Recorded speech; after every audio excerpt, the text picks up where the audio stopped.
Guys আপুরা ভাইয়ারা কেমন আছেন? আজকেও একটা ছোট্ট মিনি ব্লগ নিয়ে আসছি। আজকে আমার বোনেরা আসতেছে, এজন্য মেহমান আসতেছে, এজন্য আজকে আইটেম এখানে ফালুদা বানাইছি। এদিকে নাগেট শর্মা এই আর কি আয়োজন, সামান্য আয়োজন আপনাদের সাথে শেয়ার করতেছি। এদিকে পিঠা বানাইছি, চিতল পিঠা। আপনারা কে কোথা থেকে দেখতেছেন জানি না, সবাই আমার জন্য দোয়া করবেন। আমি এখন ভাতের জন্য আয়োজন করে এসেছি। ভাতে এদিকে সব কিছু দেখেন, সব কিছু বানিয়ে নিচ্ছি সুন্দর করে।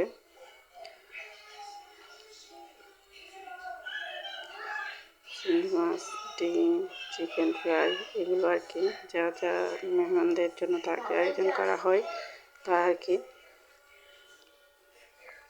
আপনাদেরকে অসংখ্য অসংখ্য ধন্যবাদ যারা আমার ভিডিও দেখতেছেন প্রতিদিন রেগুলার, তাদেরকে অসংখ্য ধন্যবাদ। যারা এখনও আমার ভিডিও দেখেনি তাদেরকেও ধন্যবাদ। কারণ যারা নতুন তারা অবশ্যই অবশ্যই সাবস্ক্রাইব করে দেবেন, পাশে থাকা বেল আইকনটা বাজিয়ে দেবেন। যারা এখনও আমাকে ভালোবাসা দেননি তারা অবশ্যই অবশ্যই আমাকে ভালোবাসা দিয়ে দেবেন। আপনাদের ভালোবাসা, আপনাদের মহব্বত আমাদেরকে এগিয়ে নিয়ে যায় অনেক দূরে। ঠিক আছে, আজকে এতটুকু পর্যন্ত। আপনারা দেখতে থাকেন আমি কী কী আয়োজন করেছি। আসসালামু আলাইকুম ওয়া রাহমাতুল্লাহি ওয়া বারাকাতুহু।